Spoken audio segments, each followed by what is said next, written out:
Imagine you're 12 years old, Greek, Syrian, maybe Thracian. Your family sold you because they can't eat, or you were captured in war. Doesn't matter. Now you're on a wooden platform in the Roman Forum, without clothes. A sign hangs from your neck with your age, origin, physical characteristics. Buyers walk around. You feel hands on your body, touching, grabbing, inspecting you like livestock. Someone forces your mouth open to check your teeth. Another squeezes your arms. Fingers run through your hair. You want to cover yourself. You can't. You want to run. Where would you go? But you're not going to the mines, not to the fields, not to the Colosseum.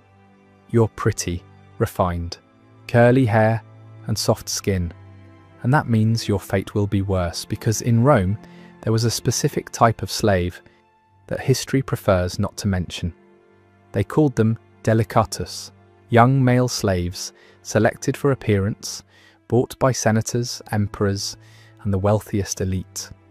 And what they did to them doesn't appear in textbooks. This is what it really meant to be a young and favoured slave in imperial Rome.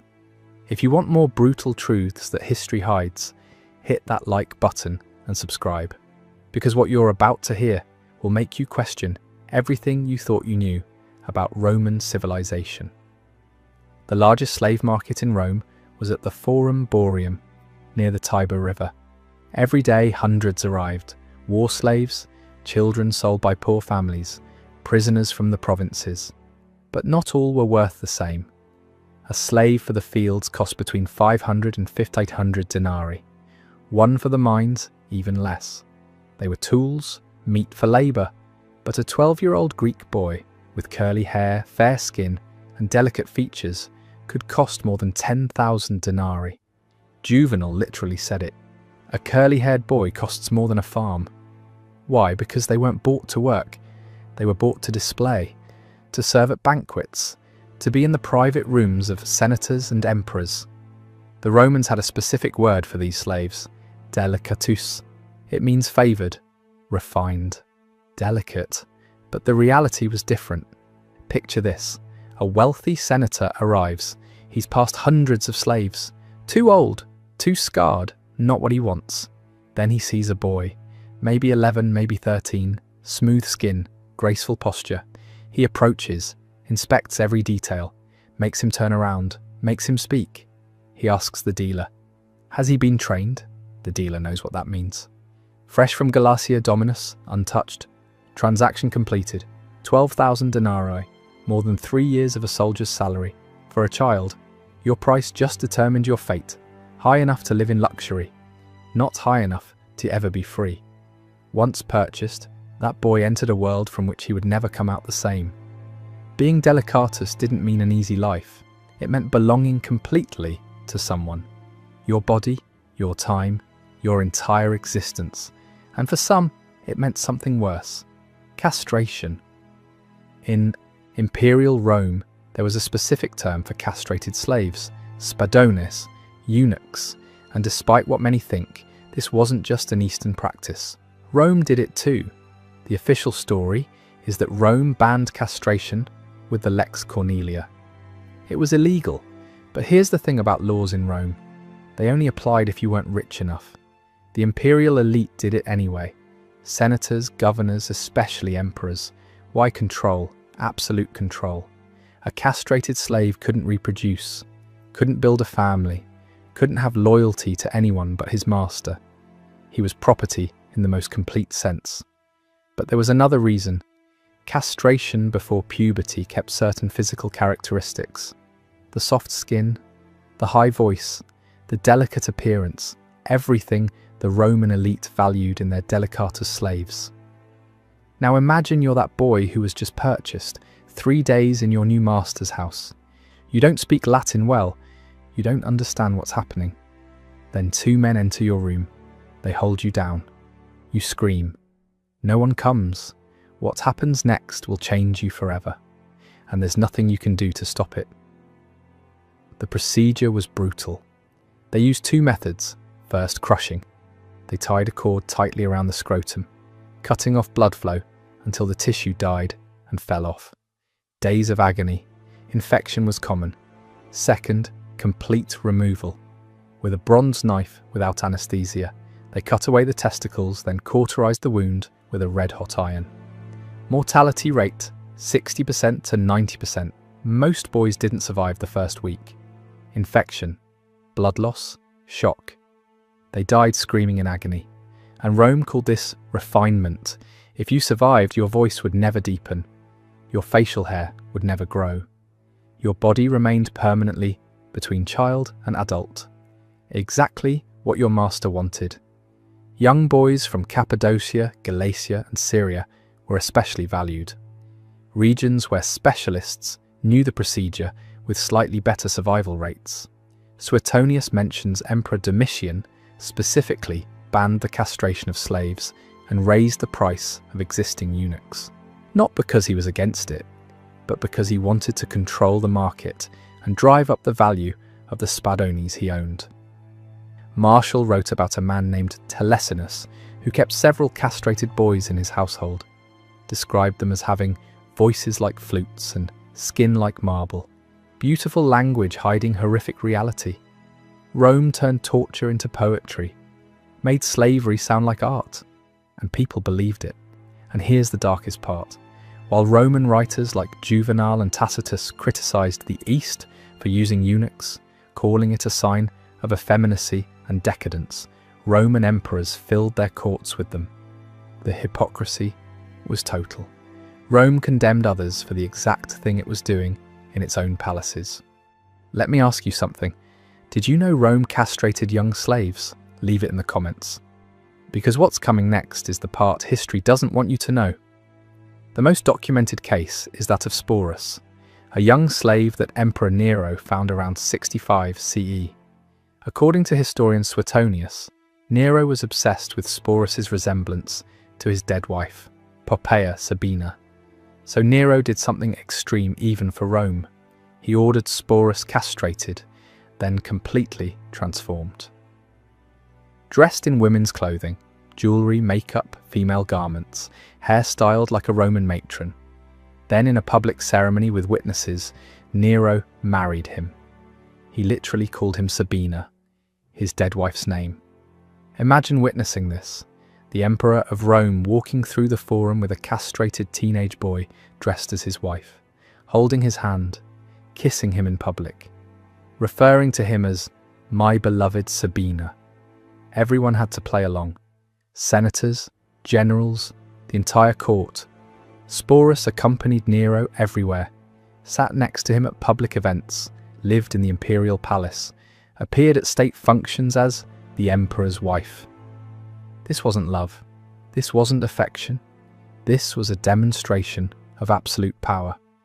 The emperor could take a human being and reshape him completely, change his body, change his identity, change reality itself, force him to perform a role in front of the entire empire. Sporus couldn't refuse. After Nero's death in 68 CE, Sporus passed to Emperor Otho, who had been in love with Poppaea, then to Emperor Vitellius, who reportedly wanted to have Sporus raped and killed in the arena. He was inherited like furniture, passed from emperor to emperor like a vase. 3 emperors owned him. None of them saw him as human. Most sources suggest Sporus took his own life, rather than continue being used by successive emperors. He chose death over one more day of that existence. Now, if you want the complete story of Sporus and all the disturbing details Suetonius recorded, I have a dedicated video on my channel. Go watch it because it will surprise you. The full account is even more brutal, but Sporus wasn't the only case. Roman literature is full of mentions of delicatus slaves, boys whose existence revolved around serving and being displayed. Martial mentions Erinus, who served Domitian, wrote poems about his beauty, made it sound romantic. It wasn't. Erinus was owned. Statius wrote about Glaucius, who died young, mourned his death like losing a beautiful object. They lived in the imperial palace or private villas, luxurious quarters, fine clothing, food common. Romans would never taste, but they weren't free, trained from childhood in music, poetry, dance, always refined, always ready. Their day started when their master woke and ended when he slept. Sometimes not even then. No privacy, no time off, no autonomy over their own bodies. Picture your life now. It's 3 a.m. A bell rings. Your master wants wine. You get up from where you were, sleeping. You serve him. He's with guests. They're drunk. They comment about your body, about your face, about what they'd like to do with you. You stand there silently. You don't react. You don't speak unless spoken to. Because that's what you are now. A living decoration. A beautiful object in a room full of powerful men who see you as less than human. The Roman court was a place of political intrigue, favoritism, and sudden shifts in power. Being close to the emperor could mean privilege, but it also meant danger. Suetonius recounts that under Tiberius, the villa at Capri became associated with disturbing rumours. Young slaves, some as young as 7 or 8, used in ways that shocked Roman society. Tiberius reportedly had young boys, called little fish, swim around him in pools. While this may carry political bias, the consistency across sources suggests real abuse of power. Tacitus mentions a praetor accused of abusing his delicatus slaves. The case went to trial not because Rome cared about the slaves, but because he had offended elite families. The slaves' testimony wasn't even admissible. No legal standing. And here's the cruelest paradox. These slaves had high visibility, but complete voicelessness. They were seen by everyone, appeared at public banquets, walked the marble halls, dressed in fine garments and adorned with jewellery, but they had zero agency. They could live in golden rooms and never be free, could be admired by thousands and be nothing more than objects. Roman society, deeply concerned with status and image, saw their condition not as a flaw, but as elite privilege. To own a beautiful young slave was to demonstrate wealth and power. To display him was to show status. To alter his body was to show dominance. The slaves themselves, their feelings, desires, and humanity were irrelevant. Here's what makes this even more insane. Rome constantly criticized Eastern cultures for their use of eunuchs, described it as barbaric, effeminate, a sign of moral decay.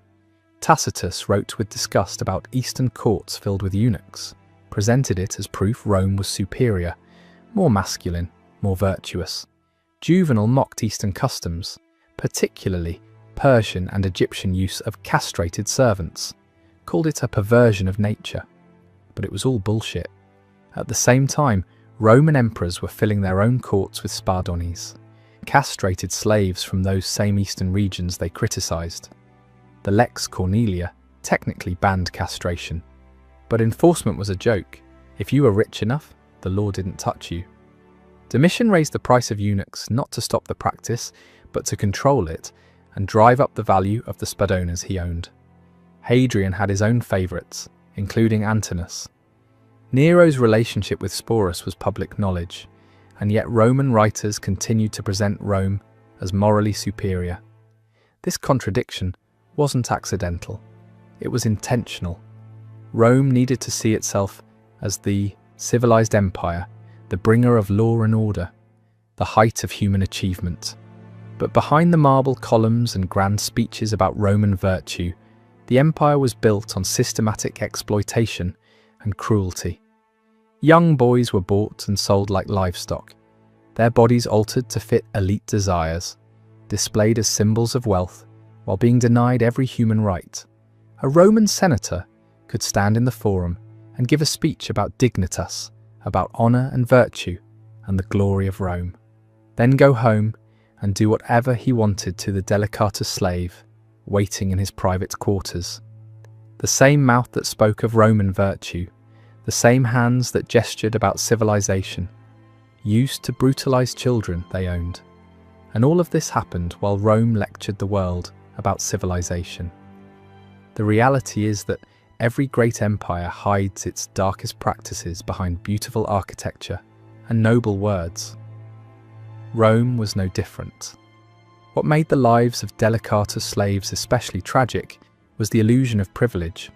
To an outside observer, these boys lived in luxury, imperial palaces, fine clothing, important events. Some modern historians try to romanticize it. Favored slaves, privileged positions, as if that made it better. But they were never free. They couldn't choose their work, their master. What happened to their bodies? They lived at the center of power and had none themselves. You could be 3 feet from the emperor, wearing silk and gold, surrounded by senators, and still be property. One wrong word, one moment of defiance, beaten, sold, killed. No trial, no rights. Rome's greatness was built on millions of enslaved people. But history focuses on architecture and conquests.